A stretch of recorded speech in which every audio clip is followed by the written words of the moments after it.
ఉమ్మడి నల్గొండ జిల్లాలో ధాన్యం ధరలు ఒక్కసారిగా పతనమయ్యాయి. తెలంగాణ మొత్తం మీద అత్యధికంగా వరి సాగు అవుతున్న జిల్లా ఉమ్మడి నల్గొండ జిల్లా.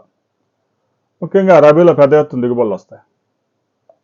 దాదాపు 12 లక్షల ఎకరాల్లో నల్గొండ జిల్లాలో వరి సాగు అవుతాం.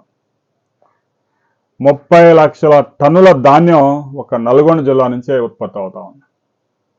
అయితే సీజన్ ప్రారంభంలో క్వింటా 2,750 రూపాయలకు కొనుగోలు చేసిన వ్యాపారస్తులు తాజాగా 2,350 రూపాయలకి ధరపతనం చేశారు. పెద్ద ఎత్తున దిగుబడులు వచ్చాయి.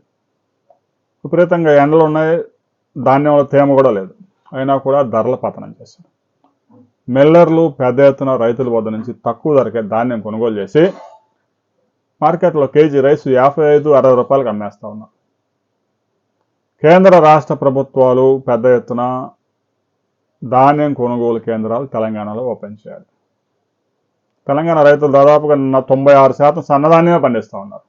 ఎందుకంటే క్వింటాకి ప్రభుత్వం 500 రూపాయలు బోనస్ ఇస్తూ ఉంది. దాంతో రైతులంతా సన్నధాన్యం పండిస్తూ ఉన్నారు. రాష్ట్ర ప్రభుత్వం పౌర సరఫరాల శాఖతో కొనుగోలు చేస్తూ ఉంది. సివిల్ సప్లైస్లో కూడా సన్న బియ్యమే పంపిణీ చేస్తూ ఉన్నారు. అయితే మినిమం సపోర్ట్ ప్రైస్ కన్నా కూడా సీజన్ ప్రారంభంలో రబీ సీజన్ ధాన్యం వచ్చినప్పుడు ఒక 100 రూపాయలు ఇంకా 200 రూపాయలు ఎక్కువ ధరకే కొనుగోలు చేశారు. ప్రస్తుతం అయితే మినిమం సపోర్ట్ ప్రైస్ కన్నా కూడా కిందకే కొనుగోలు చేస్తున్నారు. ప్రతి రైతు క్వింటాకి 400 రూపాయలు నష్టపోతున్నారు. ధాన్యం రైతులు తెలంగాణలో ఏ ధరకి ధాన్యాన్ని అమ్ముకుంటూ ఉన్నారు, ఏ వెరైటీ ఏ ధరకు అమ్ముతా ఉన్నారు, కనీస మద్దతు ధర దక్కుతుందా లేదా అనే విషయాన్ని ప్రతి రైతు కామెంట్ చేయండి. ఎందుకంటే ఆంధ్రప్రదేశ్లో ఇంకా ధాన్యం హార్వెస్టింగ్ టైం ఉంది. తెలంగాణలో ఇప్పుడు పెద్ద ఎత్తున హార్వెస్ట్ అవుతోంది. రైతులకి గిట్టుబాటు ధర దక్కుతుందా లేదా, మీరు ధాన్యాన్ని ఎంతకు అమ్మారు, ఏ వెరైటీ అమ్మారు అనే విషయాన్ని ప్రతి రైతు కామెంట్ చేయండి. ప్రభుత్వం దృష్టికి తీసుకెళ్లే ప్రయత్నం చేద్దాం.